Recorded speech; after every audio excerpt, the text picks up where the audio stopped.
Hello friends, welcome to Banu's அறுசுவை அடிசில். வாங்க இன்றைக்கி வாதநாராயண தலை சட்னி எப்படி பண்ணுறதுன்னு பார்க்கலாம். வாதநாராயண தலை எடுத்துக்கோங்க. 10-15 காஞ்ச மிளகாய், 10 பல் பூண்டு, கொஞ்சம் சுக்கு, வர கொத்தமல்லி, உப்பு, ஒரு எலுமிச்சை பழம் சைஸ் அளவுக்கு புளி ஊற வச்சு எடுத்துக்கோங்க. கொழுந்து தலையாக நல்ல இளந்தலையாக வந்து பறித்து வச்சுக்கோங்க வாதநாராயண தலை. இன்றைக்கி நான் ஆட்டுக்கல்ல ஆட்டி சாப்பிட போகிறேன்.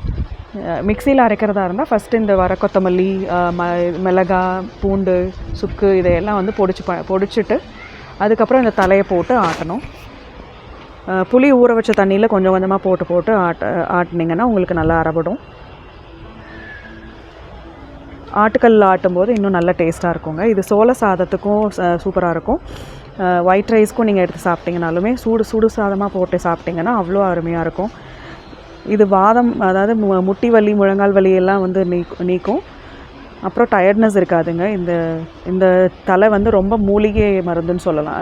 அதாவது மூலிகை செடி, மூலிகை மரம் ஆக்சுவலாக இது வாரத்துக்கு ஒரு தடவை சாப்பிட்டிங்கன்னா உங்களுக்கு முட்டி வலி வந்து கம்மியாகும். பாருங்கள், இந்த அளவுக்கு நீங்கள் ஆட்டி எடுத்துக்கணும்.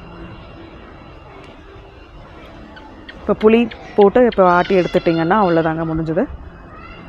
இதை எப்படி செஞ்சு பார்த்துட்டு எனக்கு கமெண்ட்ஸில் சொல்லுங்கள். தேங்க்யூ.